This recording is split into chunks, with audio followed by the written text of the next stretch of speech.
শহরে ফের বিধ্বংসী অগ্নিকাণ্ড, ভয়াবহ আগুনে পুড়ে খাক শিয়ালদহের নারকেলডাঙ্গার 40টি ঝুপড়ি।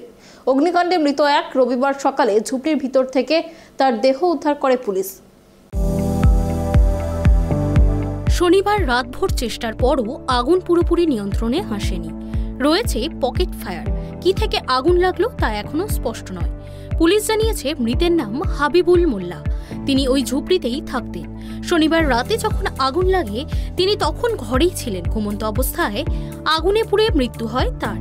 আমার বাবা খেয়ে দিয়ে ঘরে তালা মেরে শুয়েছিল, হঠাৎ আগুন লেগে গিয়ে মারা গেল।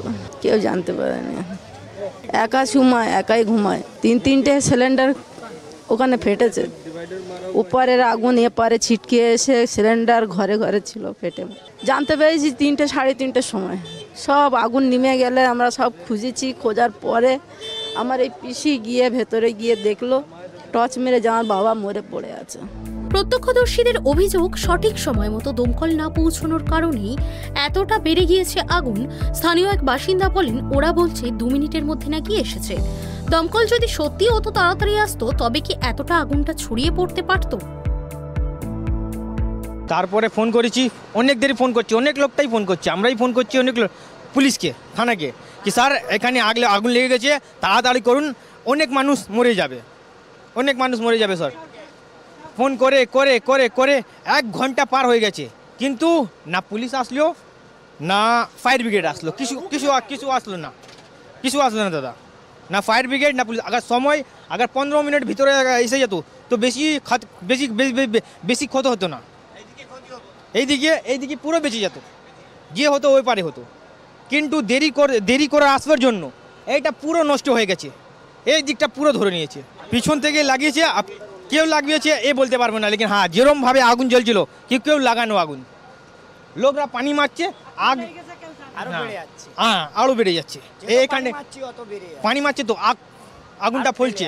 হ্যাঁ দাদা, আমার বোনের বিয়ে ছিল, ওর দহেজের পুরো সামান ছিল, গয়না পয়সা কাপড় জুপড় যেত বিয়েতে যেত সামান লাগে সব কিছু ঘরের মধ্যে খারিদা হয়ে গেছিলো। ঈদের পর ওর বিয়ে ছিল, সব নষ্ট হয়ে গেছে। কিছু দাদা একটা টিঙ্কা বার করতে পারলো না। তো ওই দেখুন, শুধু ডকুমেন্ট আছে, ওই অর্ধেক জ্বালানো আর অর্ধেক বোঝানো, বুঝা যাচ্ছে না কি ডকুমেন্ট আছে, শুধু মনে যাচ্ছে কি জ্বালানো কাগজ।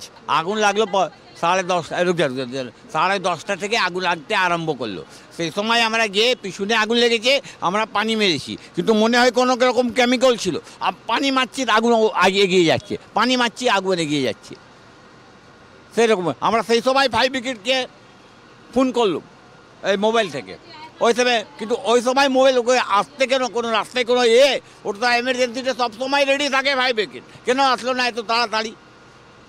ফায়ার ব্রিগেডের কোনো একবার রাস্তায় আসলে তো রাস্তা কি দেখুন পিছন থেকে লেগেছে, এটা জানি কি করে লেগেছে এটা জানি না, কিন্তু আগুন পিছন থেকে লেগেছে, এটা প্ল্যান করা লাগানো আগুন, এটা বলবো। কেন প্ল্যান করা কেন বলবো, কি পিছন থেকে আগুন কেন লাগবে? আগুন লাগবে তো সামনে থেকে লাগবে, পিছনে তো কেউ থাকে না, পিছন থেকে আগুন লাগছে, প্ল্যান করা আগুন, এটা প্ল্যান করা আগুন ছিল, আগুন লাগিয়েছে। এখন আমার কিছু জানা নেই কীভাবে লাগলো, কিন্তু আগুনটা বহুত ভয়ঙ্কর ছিল।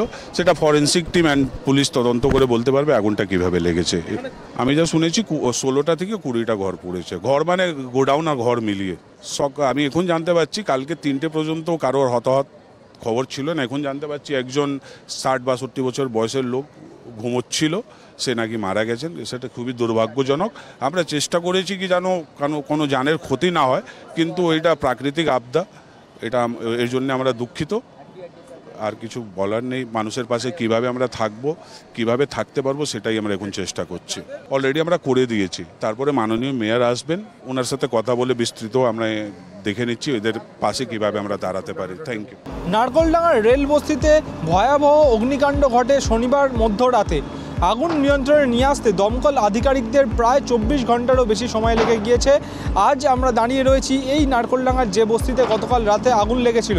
আমার বাঁদিকে যে বস্তি বাড়িগুলি রয়েছে সম্পূর্ণ ভস্মীভূত হয়ে গিয়েছে। স্থানীয় বাসিন্দারা যেটা অভিযোগ করছেন যে দমকল আধিকারিকরা যদি সময় মতো এসে পৌঁছাতেন তাহলে ক্ষয়ক্ষতির পরিমাণ এতটা হতে পারত না, এবং তার পাশাপাশি বাঁদিকের থেকে ডান দিকের যে বাড়িগুলিতে আগুন ছড়িয়ে গিয়েছে সেই বাড়িগুলোতেও কিন্তু আগুন ছড়িয়ে যেতে পারতো না দমকল আধিকারিকরা যদি সময় মতো এসে আগুন নিয়ন্ত্রণে নিয়ে আসার কাজ চালাতেন।